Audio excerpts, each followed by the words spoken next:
All right, we're going to do 10-1 work together. And we're going to be working on the accounts receivable ledgers and what goes into the accounts receivable ledgers. All right, so this one's a little bit different than the accounts payable ledger assignment was for 9-1. But I think the easiest way to do it is just to kind of go through each one and figure out where it goes down here instead of just trying to go through it this way. So we got their information here that says we're going to open a new customer account and indicate the location of each items.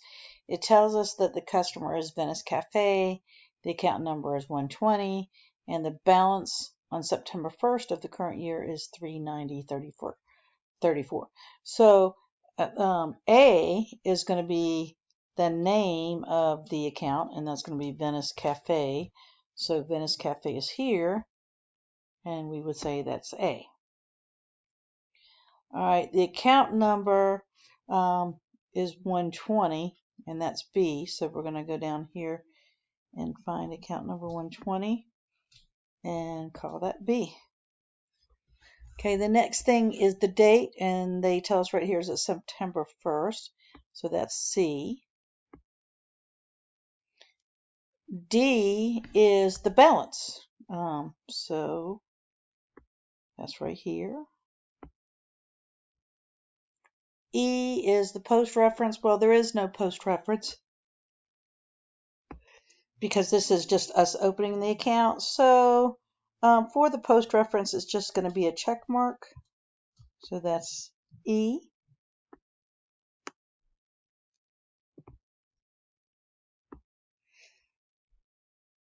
All right.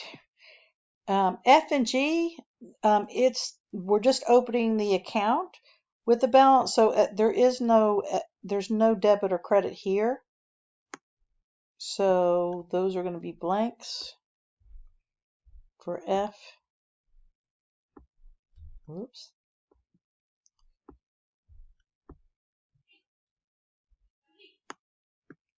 And G. And so the last thing that we have here is the balance, which is the $390.34. So that's H.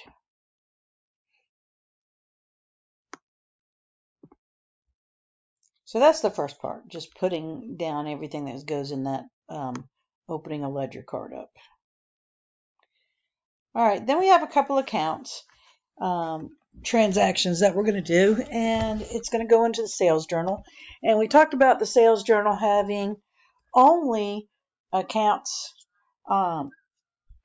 sales made on account, and we also have to allow for sales tax, and it tells us right here that 6% is the sales tax.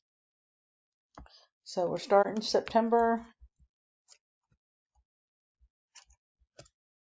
2nd, and sold merchandise on account to Lenny Stanford, and the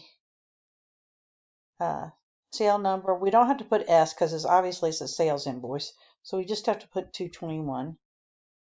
Okay, and the amount is $1,600. So that's the amount of sales. Okay, but the customer is also going to have to pay the taxes. That's why we didn't put $1,600 down there. The customer is also going to have to pay taxes of 6%. So at this point, what we're going to do is find out what the sales tax amount would be. So we say 1,600 times 6%, and that is $96. So that's the amount of sales tax that goes there.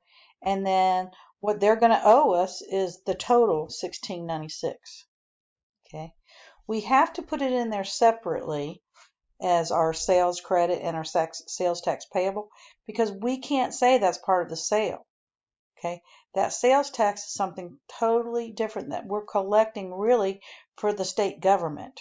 So it has to be accounted for separately. But they will owe us the whole $1,696. Okay.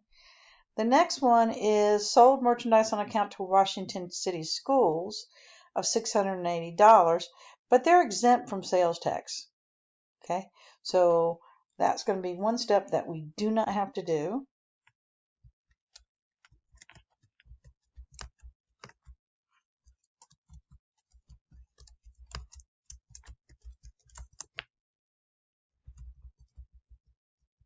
And that's invoice number 222. And this is a simple one. It's $680 here, $680 here. There's no sales tax because they're exempt.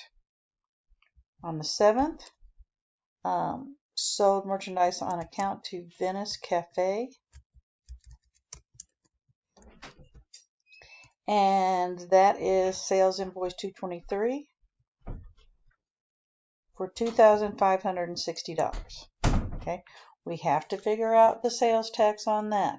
So $2,560 times 0.06 or 6% is $153.60. So that's the sales tax payable.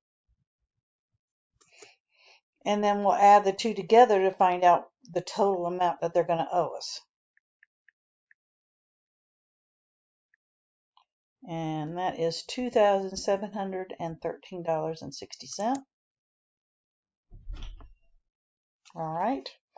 And then lastly, we have another, on the 15th, we sold another to Washington, which I'm having problems spelling today. It doesn't tell us this time that they're exempt, but we know that they are because it doesn't say anything about sales tax, and it told us up here that they're exempt. So it's simply going to be $1,849.